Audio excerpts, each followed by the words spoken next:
தாத்தா இந்தாங்க, வித்யா கொடுத்து விட்டா, அவன் வந்துட்டு இருக்கான். அந்த டம்ளர் எடுமா. அம்மா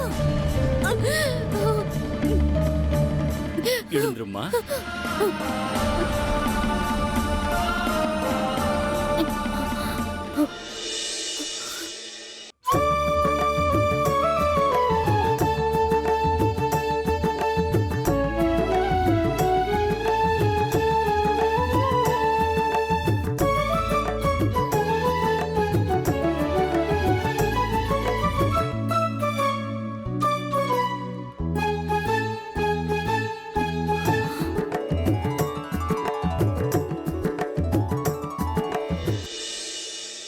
எனக்கு வயிறு வலி போயிடுச்சு.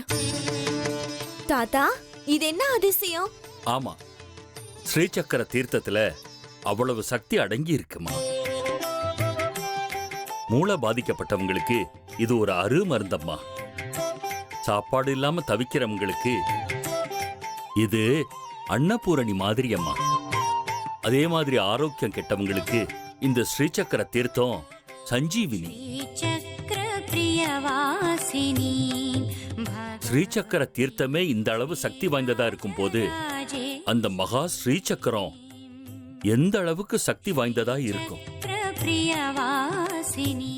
அதனாலதான் ஸ்ரீசக்கரத்தை அபகரிக்க முயற்சிகள் நடந்துகிட்டு இருக்கு. என்னென்னமோ மந்திர தந்திரங்கள் பண்ணிக்கிட்டு இருக்காங்க. ஸ்ரீசக்கரம் திருடு போற பயம் இருக்குன்னு ஸ்ரீசாமிகள் சொல்லலையா? உற்சவத்து அன்னைக்கு ஸ்ரீசக்கரத்துக்கு திருட்டு பயம் இருக்கு. ஸ்ரீசக்கரம் திருடு போறதுக்கு வாய்ப்பு இருக்கு.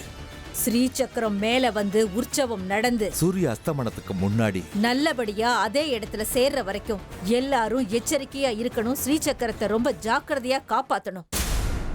அப்படியா தாத்தா? அந்த சக்தியை காப்பாத்தக்கூடிய பொறுப்பை அந்த மகமாயி உனக்கு கொடுத்திருக்காம்மா. நீ ரொம்ப புண்ணியம் பண்ணவ. அந்த மகமாயியோட அருளும் கடாட்சமும் உன்கிட்ட இருக்கிற போது அந்த மகமாயியோட அம்சமே நீதாம்மா. நீ ரொம்ப புண்ணியம் பண்ணியிருக்க. நல்லா இரு. உன்னை சேவை பண்ண வைக்கிறதுக்காகத்தான் என்ன அனுப்பி வச்சிருக்கா.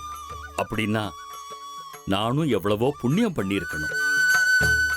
இந்த ஜென்மத்துக்கு இதுவே போதும் தாயே. இதுக்கு மேல நான் ஒன்னும் வேண்டிக்க மாட்டேன். போதும் தாயே.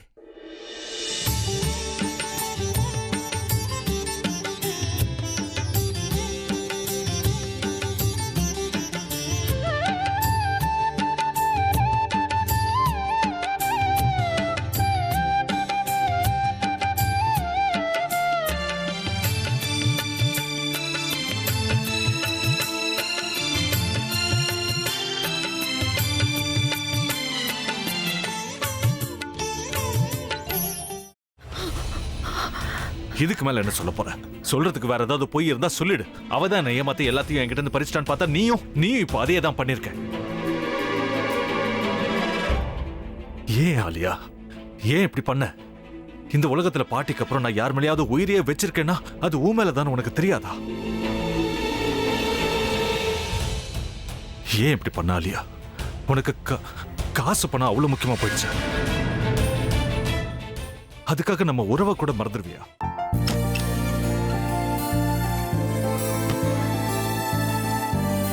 சக்தி சக்தி, ஒரு நிமிஷம்.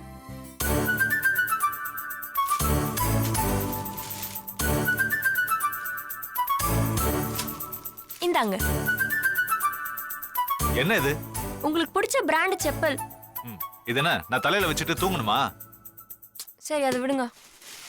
இங்க பாத்தீங்களா, டைம் பீஸ். இதோட அலாரம்க்கு தான் நீங்க டெய்லி எந்திரிக்கணும். அதெல்லாம் என் மொபைல்ல இருக்கு. முத்து, முத்து, என்னடி இவன் முத்துன்னு ஒருத்திய உருவாக்கி விட்டான். செல்விய மறப்பான்னு பார்த்தா எப்ப பார்த்தாலும் முத்து முத்துன்னு கூப்பிட்டு இருக்கான். முத்துவ கூப்பிட மட்டுமா செய்யறான், முத்துவ வச்சு என்னென்னமோ செய்யறான். நாம தான் இளிச்சவாய் மாதிரி வேடிக்கை பார்த்துட்டு இருக்கோம். என்ன முறைச்சு என்ன பிரயோஜனமாயா? உனக்கு வேற குரல் போயிடுச்சு. அடுத்து அவ செல்விய கூப்பிட்டானா என்ன பண்ண போற? உன்னுடைய விருப்பப்படியே நீ ராமநாத வீட்டு மருமகளா வாழ போற. கண்டிப்பா என்னுடைய ஸ்தானத்திலேருந்து அவன் உன்னை நல்லா பார்த்துக்குவான் அம்மா. டேய், அவரை பத்தி தான் உனக்கு தெரியும்ல. அவர் எந்த முடிவு எடுத்தாலும் அதான் ஃபைனல். நம்ம அப்பா வேணுமா வேணாமாங்கிறத நீயே முடிவு பண்ணிக்கோ. வாடா.